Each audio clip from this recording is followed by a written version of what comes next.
সানডের special রান্না বন্ধুরা, চিকেনের লাল লাল ঝোল নিয়ে আমি মানসী তোমাদের কাছে হাজির হয়ে গেছি। কেমন আছো তোমরা সবাই? আশা করি ভালো আছো, আমিও ভালো আছি। এই দেখো টক বকিয়ে ফুটছে আমার চিকেনের ঝোল।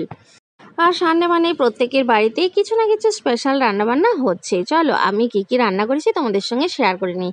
দেখো চিকেনের লাল লাল ঝোলটা কত সুন্দর দেখতে হয়েছিল। আর এখানে রয়েছে পার্শে মাছের ঝাল, আরও রয়েছে পাট শাক ভাজা, আর রয়েছে লাউ চিংড়ি। বন্ধুরা লাউ চিংড়ি খেতে কে কে পছন্দ করো জানিও বন্ধুরা। আর যে কোনো লাউয়ের মধ্যে যদি চিংড়ি মাছ পড়ে অসাধারণ টেস্ট বেড়ে যায় সেই তরকারির। এই দেখো বাবাকে মাছ দিয়েছি, শাক তরকারি দিয়েছি, আর চিকেনের ঝোল আলু দিয়েছি, কারণ বাবা চিকেন খায় না, একটু ঝোল আলু দিয়েছি। তো বন্ধুরা খাওয়া দাওয়া কমপ্লিট করে এই দেখো শাড়িটা রেডি করে নিয়েছি, এখন আমি বেরিয়ে পড়বো।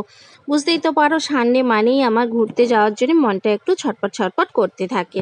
রেডি হয়ে পড়েছি, আর ওদিকে তোমাদের দাদাভাইও রেডি হয়ে পড়েছে। এখন আমি বেরিয়ে পড়বো। আর প্রত্যেক সানডেতেই যে বের হচ্ছে তা কিন্তু না, যেদিন কাজ থাকে সেদিন যেতে পারি না তোমাদের দাদাভাইয়ের, আর যে সপ্তাহে কাজ থাকে না আমি বেরিয়ে পড়ি। আর এই দেখো দিদি এখানে বসে রয়েছে বাচ্চাদের সঙ্গে, প্রচুর দক্ষিণা বাতাস বইছে, ওরা দেখো পতিঙ্গা উড়াচ্ছে।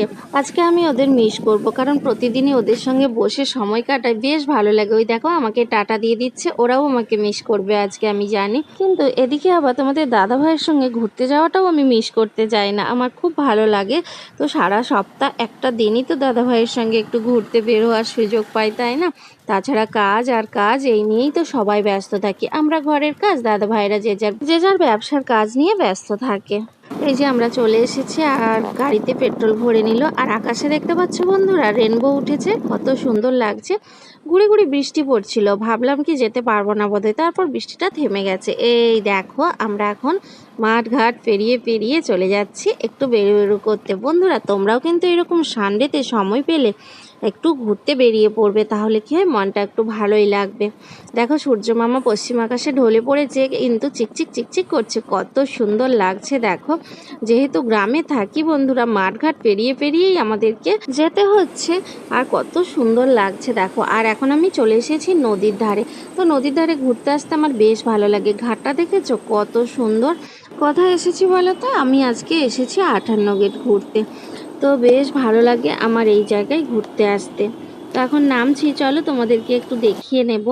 ওই দেখো ওইখানে 58 গেটের ওই যে ব্রিজটা রয়েছে, আর জানো তো ওখানেই রয়েছে অনেকগুলো গেট, আর দুটো গেট তোলা আছে নদীর জল পাস করার জন্য।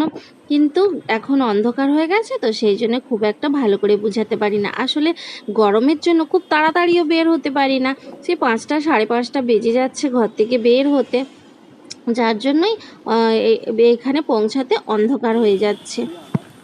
চলো এবার অন্যদিকে চলে যাই, কারণ এখানে খুব একটা লোকজনের ভিড় নেই, শুনশান জায়গা। দেখা চলে এসেছে। আর আজ যেহেতু সানডে প্রচুর প্রচুর লোক ঘুরতে এসেছে, এখানে প্রচুর বাইক দেখতে পাচ্ছ তোমরা। বন্ধুরা আমি এখানে এসে না একটা জল কিনেছি আর আইসক্রিম খেয়েছি, বাড়ি থেকে যে খাবার খেয়ে এসেছি বন্ধুরা, আর এখানে এসে কিছুই অন্য কিছু খাবার খেতে পারলাম না। এখানে একটা জেটিঘাটও রয়েছে, ওই দেখো লঞ্চ দাঁড়িয়ে রয়েছে, লোকজন উঠছে। জানো তো বন্ধুরা আমার নদীর ওপারে যেতে বেশ ভালোই লাগে, তবে ইচ্ছে রয়েছে এই লঞ্চে চেপে ওই নদীর ওপারে যাওয়ার। যেদিন যাব বন্ধুরা অবশ্যই তোমাদের সঙ্গে শেয়ার করব। ওই দেখো লঞ্চটা ছেড়ে দিয়েছে, কত সুন্দর লাগছে দেখতে দেখো। আর সন্ধ্যা সন্ধ্যাও হয়ে এসেছে, প্রচুর লোক এসেছিল বন্ধুরা, বেশ ভালো লাগলো। আর এখন আমি বেরিয়ে পড়েছি, দেখো হাঁটতে হাঁটতে একটু এগিয়ে আসছি।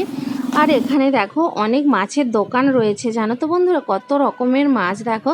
কিন্তু আজকে মাছের না প্রচুর দাম, আর আমরা কোনো মাছই আজকে কিনলাম না বন্ধুরা, তোমাদের সঙ্গে শেয়ার করলাম। তোমরা যদি কখনো 58 গেটে আসো আর মাছ কিনতে চাও তো আসতে পারো, বিভিন্ন টাইপের মাছ পেয়ে যাবে এখানে।